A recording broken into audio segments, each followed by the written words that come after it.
اللہ الرحمن الرحیم۔ السلام علیکم ناظرین، ملک ٹی وی میں خوش آمدید کہتے ہیں۔ آئیے چلتے ہیں آج کی سٹوری کی طرف۔ وہ زاروں قطار ہو رہی تھی، اپنے کیوٹکس ناخنوں سے وہ خود کو نوچ رہی تھی۔ اس کا بس نہیں چل رہا تھا کہ اپنی انہی ناخنوں سے اپنا گلا کاٹ ڈالے، مگر وہ بے بس تھی۔ وہ یہ بھی جانتی تھی کہ اب رونے کا کوئی فائدہ نہیں ہے، مگر وہ پھر بھی روئے جا رہی تھی۔ دیوار میں مسلسل سر مارنے سے دیوار پر خون کی لکیریں سی بن گئی تھی۔ کتنے عرصے سے وہ اس وقت کا انتظار کر رہی تھی، مگر کیا حاصل ہوا؟ وہ وقت آیا بھی تو کسی صورت میں پچھلے 5 سال سے مانگی گئیں سب دعائیں، سب التجائیں رد کر دی گئیں۔ وہ روتے روتے فرش پر اوندے منہ گر گئی، روتے بلکتے دو ایک بار پھر اپنی قسمت سے نوا کناں تھی۔ جس امید کے سارے وہ اب تک زندہ رہی وہ مٹ چکی تھی۔ اس کا ماتم کرنا تو بنتا تھا۔ باہر سے آتی آوازیں سے اس کا سر پھٹ رہا تھا۔ تنگ کر وہ خود اٹھ بیٹھی۔ ایک تو اس کے گھر میں کوئی سکون سے سونے بھی نہیں دیتا۔ وہ تل ملائی اور سلیپر پہن کر باہر آ گئی۔ صحن میں تخت پر بیٹھی ساس نے اسے دیکھتے ہی طنز کیا، ہو گئی صبح شہزادی صاحبہ کی۔ وہ چپ چاپ کچن میں گھس گئی، مگر اس سرسری سی نظر میں اسے ساس کے کانوں میں چنبیلی کی کلیاں اور ہاتھوں میں گزرے نظر آ گئے۔ ہی اس عمر میں بھی اس بڑے کی رنگین مزاجی ختم ہونے کا نام نہیں لیتی۔ اس نے سوچا کچن میں دیورانی دوپہر کے کھانے کے لیے سبزی بنا رہی تھی۔ وہ اسے نظر انداز کرتی چائے کا پانی چڑھانے لگی۔ بھائی ہم کون سا کہتے ہیں کہ صبح اندھیرے اٹھ کر آئے میں توپوں کی سلامی پیش کرو، کم از کم اٹھ کر اپنے رب کا ہی شکر ادا کر لو جس نے اتنی نعمتیں فقیر سے بیٹھے ہوئے غنی کر دیا۔ مگر نہ ساری رات بس کان سے موبائل لگا ہوتا ہے اور صبح دن چڑھے تک سونا ہوتا ہے۔ اس کی ساس کی ہمیشہ کی باتیں شروع ہو چکی تھیں۔ اس نے دیورانی کی طرف دیکھا، وہ خاموشی سے سبزی بنانے میں مصروف تھی۔ ہاں اسے کیا اثر، باتیں تو بس مجھے ہی سنائی جا رہی ہیں۔ یہ محترمہ تو چہیتی بہو ہے، میں تو جیسے زر خرید غلام ہوں، جہیز دے کر تو جیسے خرید لیا ہے۔ مجھے کچھ بھی سنا لو، کچھ بھی کروا لو، اور ایک اللہ میاں کی گائے جیسے شوہر پلے باندھ دیا ہے۔ جو رہتا بھی سمندر پار ہیں، جہاں بیٹھے ہی ہوں ان کی 4 چوکریوں کے لیے وہ تلخی سے سوچتی چلی گئی۔ اس کے سسرالی اس کے دور پار کے رشتہ دار تھے، 2 ہی بیٹے تھے۔ بڑا بیٹا جعفر 25 سال کی عمر میں گھر کے حالات سنوارنے سعودیہ چلا گیا۔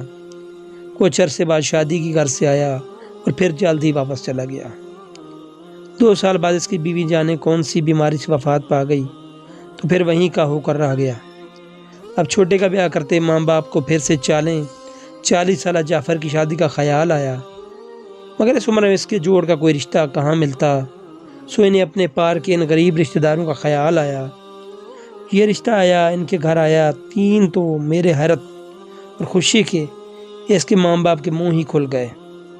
کیا ہوا؟ جو لڑکا 20-22 برس کا بڑا تھا، زویا اچھے کھاتے پیتے گھرانے سے تعلق رکھتی تھی، اور سب سے بڑی بات جہیز بھی وہ لوگ خود دے رہے تھے۔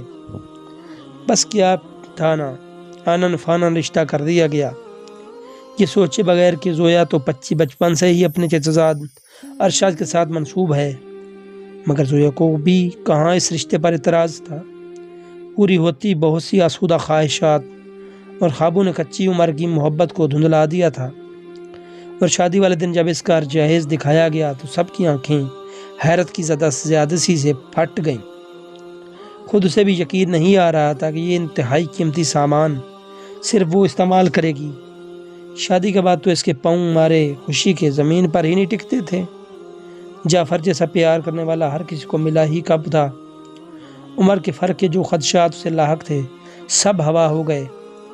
وہ جعفر کے سنگ محبتوں کے ہنڈولے میں جھولتی، قسمت پر اتراتی، مگر یہ 2 ماہ کا وقت پھر لگا کر اڑ گیا اور جعفر سعودیہ واپس چلا گیا، اور پھر اس رات اس کے دکھوں کی ابتدا ہو گئی۔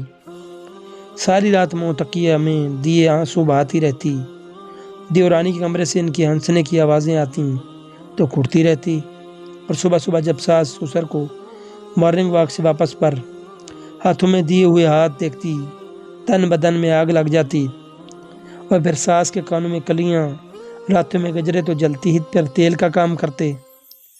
ایک دو بار دبے لہجے میں اس نے ساس کو اس عمر میں ان چوچلوں سے منع بھی کرنا چاہا، مگر وہ آگے سے شرما کر بولی، لو بھلا میں کیوں نہ پہنوں؟ یا میرا شوہر مجھے اتنے پیار سے چن کر دیتا ہے، کیا ایسا ہی پھینک دوں؟ اور وہ جلد بھن جاتی، میں تو انسان ہی نہیں ہوں، میرا تو دل ہی نہیں ہے، میرے اندر تو یہ جذبات مر چکے ہیں۔ وہ کڑتی اور کڑتی ہی رہتی، سوچتی اب میں اس کی اتنی چیز جہیز کو بیٹھ کر چاٹوں۔ قدم عدم آئینے کے سامنے کھڑی خود کو تکتی رہتی، کس کے لیے سجے سنورے سارے گھر میں بولائی پھرتی رہتی۔ رات کو وہ فون پر جعفر سے بہت جھگڑتی، وہ بھی روز روز کے جھگڑوں سے تنگ آ جاتا۔ وہ چاہتی جعفر اس سے گھنٹوں تک پیار بھری باتیں کرے، مگر جعفر تھکاوٹ سے سو جاتا۔ وہ ضد کر کے اسے جگائے رکھتی، کچھ دیر بعد فون میں سے اس کے خراٹوں کی آواز گونج رہی ہوتی۔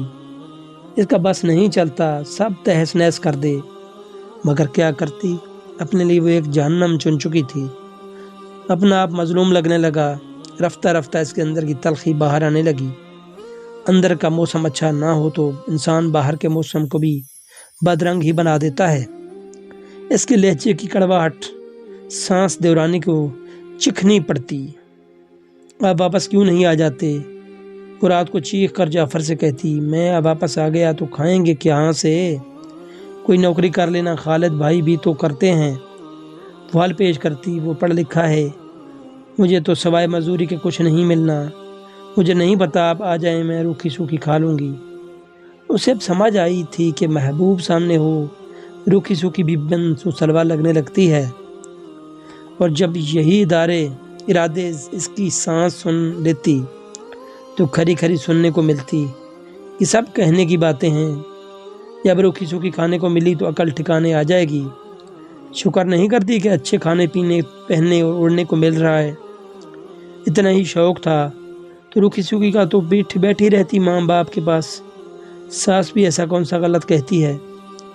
اگر اتنا ہی آسان ہوتا تو روکھی سوکھی کھانا تو اپنے سے دگنی عمر کے مرد سے شادی کرتی، روکھی سوکھی پر گزارا کرنا ہوتا تو ارشد میاں کیا برائی تھی، اور اس کے گھر کہاں میسر ایسا عیش آرام؟ بس پھر ایک ہی حل نظر آتا تھا کہ جعفر سے وہاں بلا کے، مگر یہ کون سا آسان کام تھا؟ بقول جعفر کے 2 سال تو اسے بلانے میں لگ جائیں گے، اور ویسے بھی چند سال کی اس کی نوکری رہ گئی ہے، پھر وہ خود ہی ہمیشہ کے لیے آ جائے گا اور اپنا کاروبار شروع کر لے گا۔ مگر زویا میں اتنا صبر کہاں تھا؟ وہ تو چاہتی تھی کہ جعفر ابھی اس کے پاس آ بیٹھے ہو، وہ بھی طرح طرح کے کھانے اس کے لیے بنائے، اس کے لیے سجے سنورے جیسے دیورانی کرتی ہے، اور پھر جعفر اس کی تعریف کرے جیسے دیور کرتا ہے، مگر وہ بس سوچ کر ہی رہ جاتی۔ ایسی بے رنگ راتوں میں اسے وہ بھی ایک ایسی رات تھی جب اس کے موبائل پر کسی انجان نمبر سے کال آئی۔ یہ کس کا نمبر ہے؟ نہیں اٹھاتی، کسی اپنے کا ہی نہ ہو اٹھا لیتی ہوں، کوئی رانگ نمبر بھی ہوا تو میں کون سا ڈرتی ہوں کسی سے، شادی شدہ عورت ہوں، اور اس نے کال اٹھا لی۔ بس یہی اس کی پہلی اور سب سے بڑی غلطی تھی۔ شکر ہے کہ یہ میٹھی آواز سننے کو ملی۔ اس کو ہیلو کے جواب میں کہا گیا کہ کون؟ اس نے اچنبے سے پوچھا، ارشد۔ جواب سن کر وہ ہل کر رہ گئی، تم ایسی گئی کہ مڑ کر دیکھنا بھی گوارا نہ کیا کہ میں کس حال میں ہوں، تو میں کیوں دیکھتی؟ کیا تم نہیں جانتے کہ اب میں ایک شادی شدہ لڑکی ہوں؟ ہاں ہاں ہاں، شادی شدہ ایسے شادی شدہ ہوتے سے تو بہتر تھا کہ تم ساری عمر ماں باپ کے گھر پر ہی پڑی رہتی۔ اس نے تو جیسے زویا کی دکھتی رگ پر ہاتھ رکھ دیا۔ وہ چپ چاپ کال کاٹ گئی۔ اگلی رات پھر اس کی کال آئی، کیوں کرتے ہو مجھ کو فون؟ کیوں نہ کروں جب میں جانتا ہوں کہ تم خوش نہیں ہو؟ میں خوش ہوں، اس سونے کے پنجرے میں قید ہو گئی، تم خوش، مگر تمہاری خوبصورت آنکھوں کی اداسی میں اس یہاں سے بھی دیکھ سکتا ہوں۔ وہ خاموش رہ گئی۔ شوہر سے دور عورت جتنی بھی خوش ہو کہیں نہ کہیں اداسی ڈیرے ڈالے رکھتی ہے، یہ بات ساری دنیا جانتی ہے۔ مگر وہ جھلی سے اس کی پیارا خیال پر بیٹھی، اور پھر یہ معمول بنتا گیا۔ ہر رات ارشد کا فون آتا اور وہ دیر تک اس سے باتیں کر کے اپنے من کی پیاس بجھاتی۔ ارشد اسے سراہتا تو اس کے دل کی بنجر زمین پر کن من برسات ہونے لگتی۔ وہ تعریف جو جعفر کے منہ سے سننی چاہیے تھی ارشد کے منہ سے سن کر پھولے نہ سماتی۔ عورت کی یہی سب سے بڑی کمزوری ہے، ہر دم کوئی اس کی تعریف میں رتب و رسان رہے، محبت کے بول بولتا رہے۔ کبھی جب ضمیر کوڑے برسانے لگتا تو سارا الزام جعفر پر ڈال کر خود بری ذمہ ہو جاتی۔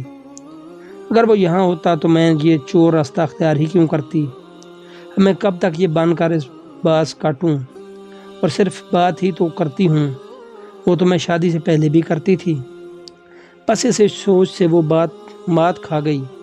وہ کوئی شادی سے پہلے اس کی کھلنڈری لڑکی تو نہ تھی جو معاملات کی نزاکت کو نہ سمجھ پاتی۔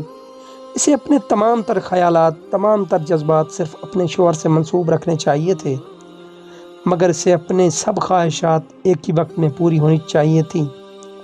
دولت تو چاہیے ہی تھی، مگر محبت بھی ساتھ ہی چاہیے تھی۔ وہ بے صبری ہونے کے ساتھ ساتھ ناشکری تھی۔ یہ بات کیسے سمجھتی؟ اور پھر وہ دن بھی آن پہنچا جب ارشد نے اسے ملنے پر اصرار کیا۔ نہیں ارشد یہ نہیں کر سکتی، مجھے ڈر لگتا ہے۔ اور ایسے لگا جیسے کمرے کی ہر چیز اسے پہ ہنسنے لگی ہے۔ جو میں سوچ کر دھڑلے سے بات کرتی تھی کہ کزن ہے، برائی ہی کیا ہے، سب سے پہلے آئینے چلایا پہلے بھی تو کرتی تھی، گلدان میں لگے پھولوں نے بھی قبلہ لگایا۔ واقعی اگر یہی سچ ہوتا تو پھر اب ملنے میں کیا کباہت تھی؟ مگر انسان کو اپنے ہر غلط عمل کے لیے کوئی توجیہ، کوئی وضاحت، کوئی تعویل چاہیے ہوتی ہے۔ مگر اس جھوٹے انسان کو مطمئن ضمیر کو خاموش کر دے، اس سے پہلے وہ مزید شرمندہ ہوتی۔ موبائل میں سے ارشد کی آوازیں، بری ملنے میں حرج ہی کیا ہے؟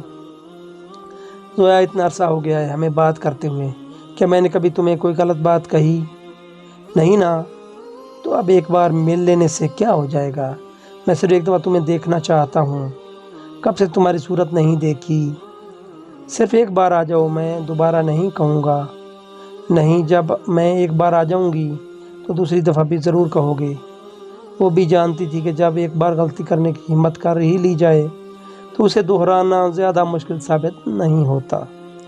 میں تمہاری قسم کھا کر کہتا ہوں، میں تمہیں دوبارہ نہیں کہوں گا۔